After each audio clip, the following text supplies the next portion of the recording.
भाजपा प्रदेश अध्यक्ष ओम प्रकाश धनखड़ ने इनेलो नेता अभय सिंह चौटाला के उस बयान का माकूलता से जवाब दिया है जिसमें अभय ने देश के विपक्षी दलों को भाजपा के खिलाफ एकजुट होने की बात कही है। अभय चौटाला ने कहा है कि यदि विपक्षी दल एक नहीं हुए तो सभी नेताओं को राजनीति जेल में बैठकर करनी पड़ेगी। धनखड़ ने कहा कि इस बारे में किसी भी नेता को डरने की जरूरत नहीं है, कारण कि भाजपा देश की लोकतांत्रिक पार्टी है। उसकी सोच इस प्रकार की नहीं है, ये सोच केवल और केवल कांग्रेस पार्टी की हो सकती है, कारण कि इमरजेंसी में कांग्रेस ऐसा कर चुकी है जब कांग्रेस ने विपक्षी दलों के नेताओं को जेल में बंद कराया था।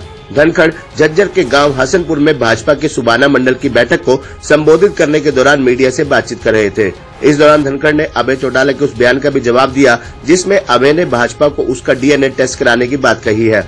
धनखड़ ने कहा कि डीएनए का मतलब किसी व्यक्ति के विशिष्ट गुण और धर्म से है। पूरे देश को पता है कि भाजपा का डीएनए देशभक्ति का है और भाजपा के लिए देशभक्ति सर्वोपरि है। उन्होंने कहा कि अभय चौटाला हरियाणा में कांग्रेस के साथ साझेदारी के चक्कर में कुछ भी कहे, लेकिन सच्चाई यही है कि लोकदल का जन्म ही कांग्रेस के विरोध में हुआ था। धनखड़ ने कहा कि लोकदल और मौजूदा इनेलो का कार्यकर्ता किसी भी सूरत में नहीं जाएगा। इस दौरान धनखड़ ने नेता प्रतिपक्ष भूपेंद्र सिंह हुड्डा पर भी निशाना साधा। उन्होंने कहा कि कांग्रेस के नेता केवल बयानवीर है। नेता प्रतिपक्ष को ये नहीं भूलना चाहिए कि उनके राज्य में 2.5 रुपए के चेक किसानों के आते थे। ऐसे में उन्हें किसानों के हित की बात करना शोभा नहीं देता है। कांग्रेस पार्टी भी अपने कार्यक्रम कर रही है। भारतीय जनता पार्टी तो इस मामले में जहां मुख्यमंत्री जाके लोगों को अपने जिले में टाइम देकर मिल रहे हैं, वहीं मेरा संगठन जो है वो पन्ने पन्ने तक हम खड़ा कर रहे हैं और हमने एक लक्ष्य दिया है कि 23 जून तक हम पन्ना प्रमुखों को सबको तैयार करके और उनके सम्मेलन करा देंगे। 9 सम्मेलन जो है पन्ना प्रमुखों के हो गए हैं, जैसे आपने यहाँ इसी कैंपस में हमने बात भी हल्के का किया था। तो अभी आगे की तारीखें मेरे पास आ रही हैं धड़ाधड़। 23 जून श्यामा प्रसाद मुखर्जी से का बलिदान दिवस है, उस दिन का समय हमने जो है रखा हुआ है कि तब तक हम इस काम को एक संकल्प लेकर कंप्लीट करेंगे।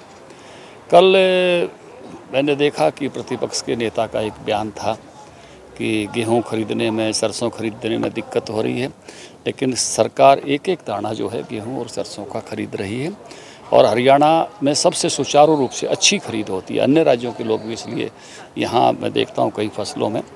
और दूसरा, जो भी जिसको कहते हैं कि गेहूं के रंग में फ़र्क आया है या कोई उसमें और किसी तरह का ख़राब लश्कर लॉस, तो वो भी सरकार खुद वहन कर रही है और किसानों के खाते में उसके पूरे पैसे जितने एमएसपी के हैं वो पहुंच रहे हैं। क्योंकि अब झूठ पर आधारित राजनीति चलने का समय रहा नहीं, क्योंकि अब इतना बड़े लोगों सोशल मीडिया से बाकी सब रास्तों से जुड़ चुके हैं कि सारी बातें पहुंचती हैं। फसल बीमा इतना कामयाब प्रयोग है हरियाणा में कि 6100 करोड़ रुपया फसल बीमा लागू होने के बाद किसानों के खातों में पहुँच चुका है, जबकि किसानों का कुल जो प्रीमियम है वो 1500 करोड़ से थोड़ा ऊपर है, यानी 4 गुना पैसा किसानों पे जा चुका है उनके प्रीमियम। अगर मैं पूरी सरकार का भी देखूं, भारत सरकार, हमारी हरियाणा राज्य सरकार, तो 5400 करोड़ रुपया कुल गया है, 6100 आया तो 700 करोड़ के घाटे में रही। कांग्रेस के लोग बयानवीर हैं। देखिए, हर साल जितना भी मुआवजा मिला है उतना 10 साल में भूपेंद्र हुड्डा सरकार ने नहीं दिया था। अब कहते हैं हम आए तो स्वामीनाथन की सिफारिश लागू करेंगे। भाई साहब, स्वामीनाथन की रिपोर्ट 2006 में आ गई थी। 8 साल तक, 14 तक कांग्रेस की सरकार थी, उस रिपोर्ट को दबाए बैठे गए। हुड्डा साहब की लीडरशिप में 4 मुख्यमंत्रियों की कमेटी बनी थी। 2010 दिसंबर में जो रिपोर्ट जमा हो गई थी उसको दबाए बैठे रहे। तो ये केवल और केवल बयान देते हैं। ये 2.5 रुपये के चेक इनके राज में आते थे। झूठ बोल के इन्होंने राजस्थान में सरकार बनाई थी कि हम ब्याज माफ़ कर देंगे, ब्याज माफ़ कर देंगे। आपने बाद में देखा कैसे पोल खोली। राहुल के बयान आपको ध्यान में होंगे, लोगों का हल्ला करना भी आपको ध्यान में होगा। तो ये केवल बयान देते हैं। आजकल झूठ के आधार पर राजनीति नहीं हो सकती। सत्य जो है मीडिया और सोशल मीडिया बहुत नीचे तक पहुंचा देता है। गुलाम नबी आज़ाद का एक बयान वांछित उद्योगपतियों से संबंध है, इसको लेकर क्या? देखिए, गुलाम नबी जी उनको नज़दीक से जानते हैं और जो भी जानकारी गुलाम नबी जी ने दी है तो मुझे लगा बड़ी ऑथेंटिक होगी, क्योंकि मैं व्यक्तिगत रूप से उस बारे में मेरी जानकारी नहीं, लेकिन बहुत वो मैं कहूँगा कि सधे हुए नेता हैं। हल्की बात कभी करते हुए मैंने उनको देखा नहीं। और उनका मैं एक बयान देख रहा था कि दिन रात किसी को कोसने से आप नेता नहीं बनते, नेता बनते हैं लीडरशिप की क्वालिटीज़ के साथ आप नेता बनते हैं।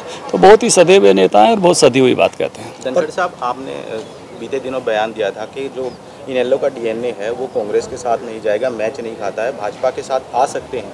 लेकिन अभय चौटाला ने कहा है कि भाजपा के जो प्रदेश अध्यक्ष ओम प्रकाश धनखड़ हैं वो पहले भाजपा का डीएनए चेक करा लें, ये बौखलाहट है।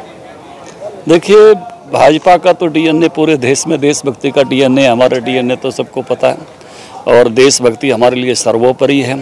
और डीएनए का मतलब होता है किसी आदमी के विशिष्ट गुण धर्म, तो वो इस बात को समझें क्योंकि लोकदल का निर्माण कांग्रेस के विरोध में हुआ था और इसलिए को लोकदल का विशेष गुण धर्म जो है वो कांग्रेस के विरोध में ही है। अब अभय चौटाला सत्ता के उसके चक्कर में, साझेदारी के चक्कर में अगर कांग्रेस के साथ जाने की बात करते हैं तो मैं फिर से दोहरा हूँ, इंडियन नेशनल लोकदल का कार्यकर्ता कांग्रेस के साथ जाना संभव नहीं है क्योंकि उसका निर्माण ही जो है वो कांग्रेस के विरोध में हुआ था। इतनी मेरी बात का मतलब था, आज भी वही मतलब। प्रदेश में गठबंधन और बीजेपी डूमर खामे और खास करके जेजेपी में आपस में बयानबाजी चल रही है, इसको लेकर के क्या?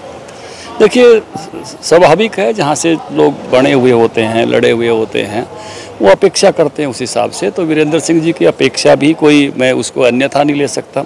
अभी हम गठबंधन में हैं तो जेजेपी ने वो सीट खुद दुष्यंत चौटाला जी ने जीती हुई है, लेकिन इसका निर्णय सब भविष्य के गर्भ में है। अभी इस समय हम गठबंधन में हैं और अच्छी तरह से हम गठबंधन में काम कर रहे हैं, लेकिन अगला निर्णय जब होगा, जब चुनाव आएंगे, तो ये एक तरह से रणनीतिक निर्णय है। केवल हम अकेले भी नहीं करते हैं, केंद्र और जो है हरियाणा मिलकर करता है, तो जब इसकी जानकारी आपको देंगे। अभय चौटाला का एक बयान हो रहा है कि उन्होंने कहा है कि अगर विपक्षी पार्टी एकजुट नहीं हुई तो 2024 के बाद जेल में बैठकर राजनीति करनी पड़ेगी विपक्षी नेताओं को।